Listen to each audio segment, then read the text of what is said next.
ગઈકાલે સુરતના વરાછા વિસ્તારની અંદર પાટીદાર સમાજનું એક શક્તિ પ્રદર્શન થાય છે। એ શક્તિ પ્રદર્શન એટલે કે તેઓનું એક મહાસંમેલન યોજાય છે, જે મહાસંમેલનની અંદર લેવા પાટીદાર સમાજના હમણાં જ નવનિયુક્ત 4 મંત્રીઓ અને સંગઠનની અંદર જે પણ પદાધિકારીઓને સ્થાન મળ્યું છે તેઓનો એક સન્માન સમારોહ કાર્યક્રમ યોજાય છે। તેમાં મોટી સંખ્યામાં લેવા પાટીદાર સમાજના આગેવાનો, દરેક ઘટકના ટ્રસ્ટીશ્રીઓ, ઉદ્યોગપતિઓ અને સાથે સાથે રાજસ્વી મહાનુભાવો પણ હાજર રહે છે। આ જ કાર્યક્રમની અંદર રાજ્યના મુખ્યમંત્રી ભૂપેન્દ્ર પટેલ, નાયબ મુખ્યમંત્રી હર્ષ સંઘવીની સાથે કેન્દ્રીય મંત્રી મનસુખ માંડવિયા, કેન્દ્રીય મંત્રી CR પાટીલ અને પ્રદેશ પ્રમુખ જગદીશ વિશ્વકર્માની સાથે સાથે 4 નવનિયુક્ત મંત્રી જીતુ વાઘાણી, કૌશિક વેકરિયા અને કમલેશ પટેલ પણ હાજર રહે છે। અને આ શક્તિ પ્રદર્શનની અંદર મોટી સંખ્યાની અંદર લેવા પાટીદાર સમાજના ભાઈઓ બહેનો પણ જોડાય છે। અને આ જ એક શક્તિ પ્રદર્શનના કાર્યક્રમની અંદરથી મુખ્યમંત્રીથી લઈને જીતુ વાઘાણી એટલે કે રાજ્યના કૃષિ મંત્રીએ શું નિવેદનો આપ્યા એની આજે આપણે ચર્ચા કરવી છે, અને કેમ વારંવાર લેવા પાટીદાર સમાજને શક્તિ પ્રદર્શનની જરૂર પડે છે તેની પણ આજે આપણે ચર્ચા કરવી છે। સુરતના વરાછા વિસ્તારની અંદર ગઈકાલે એક લેવા પાટીદાર સમાજનું એક મહાસંમેલન યોજાય છે, જે મહાસંમેલનની અંદર મુખ્યમંત્રીથી લઈને દિગ્ગજ નેતાઓ હાજર રહે છે। અને એ જ મહાસંમેલનની અંદર જ્યારે મુખ્યમંત્રી ભૂપેન્દ્ર પટેલ એ જાહેર મંચ ઉપરથી બોલવા ઊભા થાય છે ત્યારે પાટીદારોના વખાણ કરે છે। તેઓએ કહ્યું કે પહેલી વખત CM બન્યો ત્યારે સુરતે વટ પાડી દીધો હતો મારો, આજે પણ સુરતમાં તમે બધાએ મારો વટ પાડી દીધો છે, એવું મુખ્યમંત્રી ભૂપેન્દ્ર પટેલે કહ્યું। તો આ સન્માન સમારોહમાં ગૌરવ, ભાવના અને જવાબદારી પણ જોડાયેલી છે તેવું પણ તેઓએ કહ્યું। તો સરદાર પટેલનો લોખંડી મનોબળ અને દઢ સંકલ્પ આજે પણ સમાજની ઓળખ છે। એકતા અને સંગઠન એ પાટીદાર સમાજની મોટી શક્તિ છે। મહેનત એ પાટીદાર સમાજનું મુખ્ય મૂલ્ય છે। પટેલ સમાજ એ પરિશ્રમ, પ્રામાણિકતા, સંઘર્ષ અને નેતૃત્વનું પણ જીવંત પ્રતીક છે। આવું નિવેદન અને પાટીદાર સમાજના વખાણ કરતા મુખ્યમંત્રી ભૂપેન્દ્ર પટેલે સુરતના મહાસંમેલનમાંથી શું કહ્યું, આવો પહેલા આપણે એ સાંભળીએ। ગુજરાતની ધરતી પર જો કોઈ સમાજે પરિશ્રમને પૂજા બનાવી હોય તો તે પટેલ સમાજ છે। ખેતી, સિંચાઈ, જળ સંચય, જમીન સુધારણા અને આધુનિક ખેતી પદ્ધતિમાં પણ આપણા સમાજે વિશેષ યોગદાન આપ્યું છે। ઉદ્યોગ અને વ્યવસાય ક્ષેત્રે પણ આપણા સમાજે ગુજરાતને વૈશ્વિક ઓળખ અપાવી છે।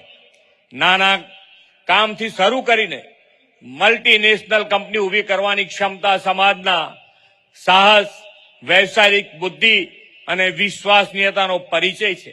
આજે દુનિયાના કોઈ પણ ખૂણે જાઓ તો વેપાર, ઉદ્યોગ, વ્યવસાયમાં કોઈ ને કોઈ સફળ પટેલ પરિવાર જોવા મળે છે। સુરત અને દક્ષિણ ગુજરાતે આજે ડાયમંડ, ટેક્સટાઇલ, સ્ટાર્ટઅપ અને સ્માર્ટ સિટી તરીકે જે ઓળખ મેળવી છે તેની સફળતામાં પણ પટેલ સમાજની ઉદ્યોગ સાહસિકા ભાવ અને પરિશ્રમનો પરસેવો કેન્દ્ર સ્થાને છે। વડાપ્રધાન શ્રી મોદી સાહેબના દિશા દર્શનમાં ગુજરાત દેશના વિકાસનું ગ્રોથ એન્જિન બન્યું છે। તેના પાયામાં પણ મહેનતકશ પટેલ સમાજ અડીખમ ઉભો છે। સામાજિક જવાબદારી પણ પટેલોના સ્વભાવની એક ખાસિયત છે। સમાજ સેવા, દાન, આપત્તિ સમયે સહાય અને શૈક્ષણિક સહકારમાં પણ સમાજ હંમેશા સક્રિય રહ્યો છે। આપણા સમાજે લોકશાહી પ્રક્રિયામાં ભાગીદારી, સામાજિક સુધારણા અને રાષ્ટ્રહિતના કાર્યોમાં હંમેશા આગળ રહીને કાર્ય કર્યું છે। આપણી કાર્યશીલતા અને વિકાસ પ્રત્યેની પ્રતિબદ્ધતામાં સરદાર સાહેબની વિરાસત, એકતા, શિસ્ત અને રાષ્ટ્રપ્રેમનો પડઘો ઝીલાયો છે। એટલું જ નહીં, પટેલ સમાજ હંમેશા એકતાનું નેતૃત્વ કર્યું છે અને ગુજરાતની તો શક્તિ એ જ એકતા, વિકાસ અને વિશ્વાસમાં છે। તો એ જ કાર્યક્રમની અંદર રાજ્યના નાયબ મુખ્યમંત્રી હર્ષ સંઘવી પણ ઉપસ્થિત હતા। જ્યારે હર્ષ સંઘવી બોલવા મંચ ઉપરથી ઊભા થાય છે ત્યારે તેઓ તો સૌપ્રથમ કહે છે કે પાટીદાર આગેવાનોને હું નતમસ્તક વંદન કરું છું। તો સાથે સાથે તેઓ પાટીદાર સમાજના વખાણ કરતા કહે છે કે જ્યારે રાજ્યની અંદર મુશ્કેલીઓ આવે છે ત્યારે સૌપ્રથમ રસોડા એ વરાછા અને કતારગામ વિસ્તારની અંદર શરૂ થતા હોય છે। તો તેઓએ કહ્યું કે ગુનેગારોનો કોઈ સમાજ નથી હોતો। અસામાજિક તત્વોને અત્યાર સુધી મેં સીધા દોર કરી દીધા છે અને આપના આશીર્વાદથી હજુ પણ આવનારા સમયમાં એ કરવાનો છું, ત્યારે ભાજપ અને પાટીદાર સમાજ એક સિક્કાની બે બાજુ છે તેવું પણ હર્ષ સંઘવીએ પોતાના નિવેદનમાં કહ્યું હતું. તો આવો આપણે રાજ્યના નાયબ મુખ્યમંત્રી હર્ષ સંઘવીએ ગઈકાલના પાટીદાર મહાસંમેલનની અંદર શું કહ્યું એ પણ સાંભળીએ. સમાજની મહાનતા, સમાજે રાજ્યના નાની મોટી તકલીફમાં કઈ પ્રકારે કઈ રીતે બધા જ સમાજની મદદમાં પહેલું આવીને ઊભું રહ્યું, એવો પાટીદાર સમાજના સૌ આગેવાનોને હું બે હાથ જોડીને વંદન કરું છું. આ રાજ્યમાં ક્યારેક ભારે વરસાદ પડ્યો હોય કે કોરોનાનો કાલ હોય કે ગમે તેવી મુસીબત આવી હોય, વરાછા કતારગામની વાડીઓમાં સૌથી પહેલા રસોડા ચાલુ થયા હશે. કાશ્મીરથી લઈને કન્યાકુમારી તક નાની મોટી તકલીફો આવી હશે. અહીંયા બેઠેલી બહેનોથી લઈને અહીંયા બેઠેલા આગેવાનો સૌ લોકો એક સાથે મળીને સમાજને મદદ કરવા માટે હંમેશા આગળ રહ્યા છે. તે બદલ હું આપનો આભાર માનું છું. હું આજે વેલજીભાઈએ એક બે વાત કરી. હું વેલજીભાઈને કહેવા માંગુ છું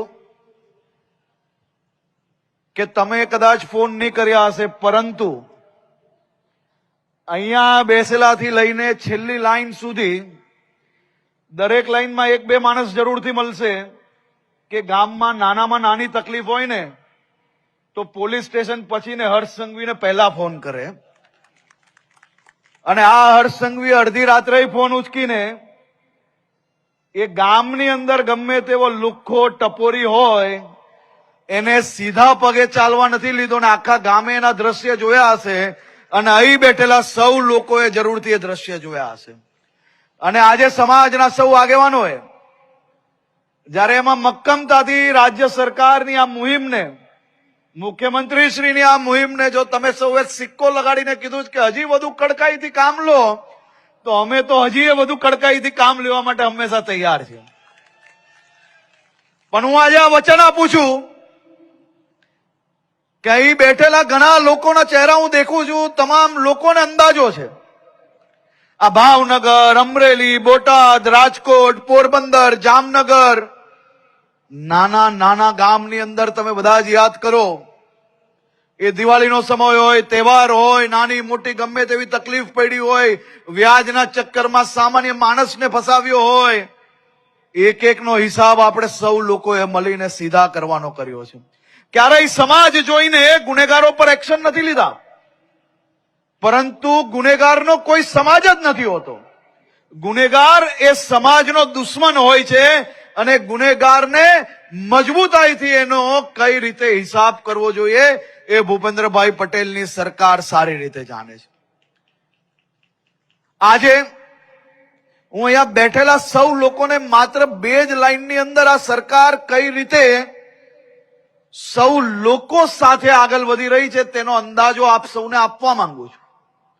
અને માત્ર 2 જ મહિનાના 3 દાખલાથી તમને અંદાજો આવી જશે.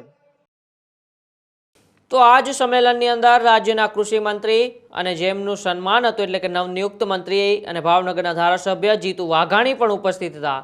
જીતુ વાઘાણીએ એ મહાસંમેલનની અંદરથી રાજ્ય સરકારના વખાણ કરતાની સાથે ખેડૂતોને લઈને એક મોટું નિવેદન આપ્યું.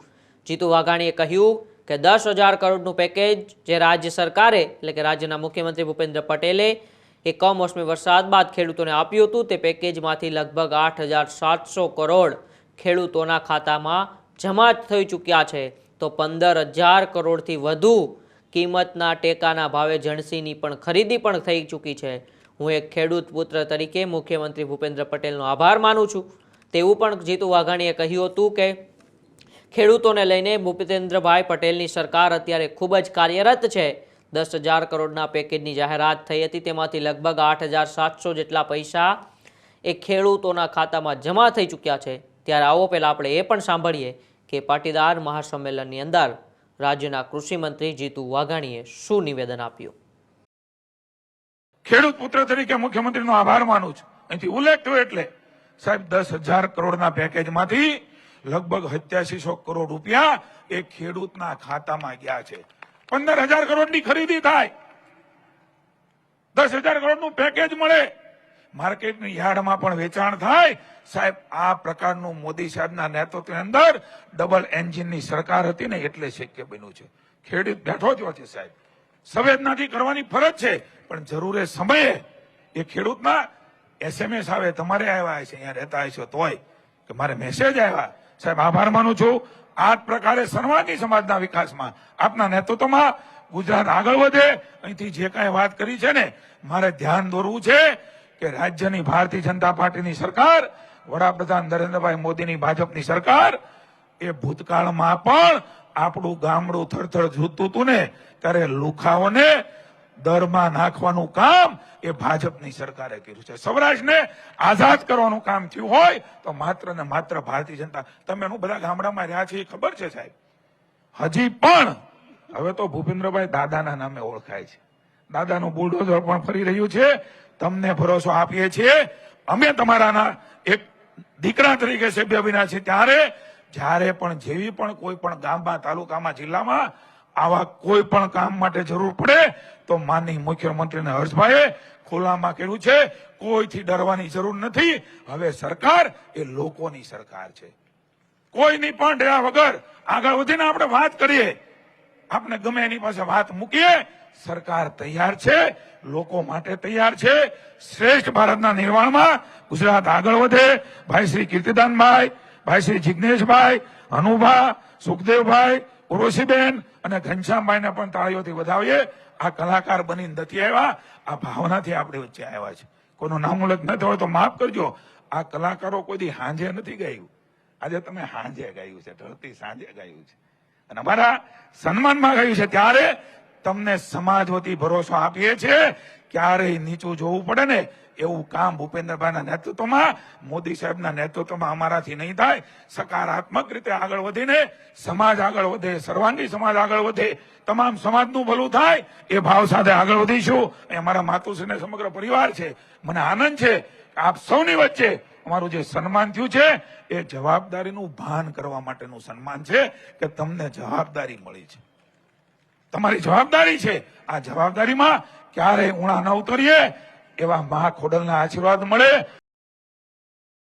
તો પાટીદાર સંમેલનની અંદર હમણાં જ 2 મહિના પહેલા જેઓ ભાજપ પ્રદેશ પ્રમુખ બન્યા છે જગદીશ વિશ્વકર્મા પણ હાજર રહ્યા હતા. જગદીશ વિશ્વકર્માએ પાટીદાર સમાજને લઈને કહ્યું કે આજે વિશ્વનો એક પણ દેશ એવો નહીં હોય જ્યાં પાટીદાર સમાજ નહીં વસતો હોય.